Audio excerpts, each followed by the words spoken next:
Skyrim probably has the coolest geography out of any fantasy world, let alone the real world, with there being 8 unique geographic regions, all that have their own unique characteristics. In this video, I want to talk about what is, in my opinion, the most interesting region, that being the plains of Skyrim.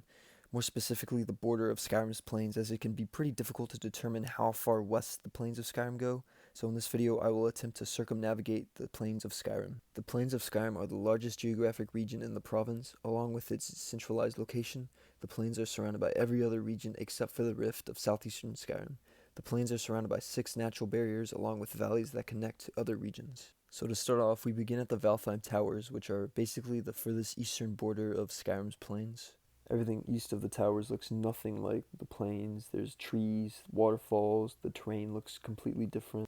And heading westward, the southern border of the plains runs along the north side of the Throat of the World and eventually reaches the valley area where you came out from Riverwood. This is where the forests of southern Skyrim meet the plains. And you can pretty much tell where the border is based off the higher amount of trees and green grass that are found up the valleyway.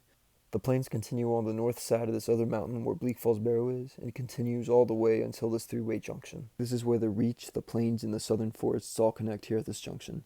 This is also where the western ridge that separates the plains from the Reach begins. So you're going to want to head up to Fort Sungard and continue to work your way around the ridge area.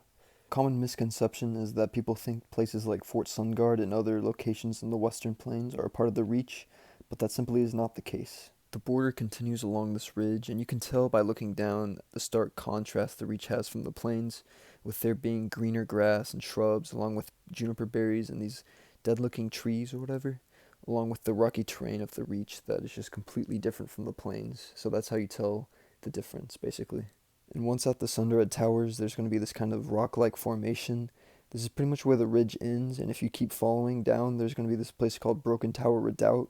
And on the other side of the valley, there's another hill that is divided by a rock wedge, where on one side is the Reach, and on the other is the plains. And the plains begin to resume near the bottom of the hill on the left side, and contests with the green grass of the Reach until another semi-ridge that runs at almost a 30-degree angle to the previous ridge and hill, and just continues along the cliff ridge like the previous ridge before that started at Fort Sungard and ended at Broken Tower Redoubt. And this here is actually the furthest western point that the Skyrim plains go, so pretty cool. So the plains just follow along the ridge until this type of grass appears. This is actually where the border with the Reach ends. So at this point, you're just going to want to head back east along this rock and just follow the edge until this path appears. And follow the path until you reach this bridge. This is the end of the plains and the beginning of Hafengar. So now you're going to want to head back east along the northern border of the plains, which runs along this mountain range.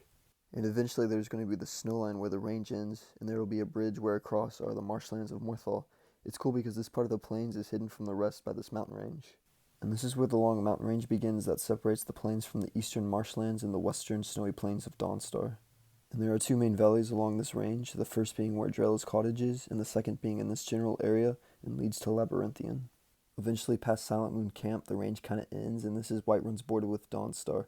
There's pretty much no definite border here as both regions kind of blend in, but I will say that Blizzard Rest Giant Camp is on the edge of both regions. And eventually the plains follow up this mountain with a sort of valley in the middle where Felglow Keep is. Just continue east until the valley kind of closes and the Valheim Towers are on the right. So that is essentially the entire circumnavigation of Skyrim's plains.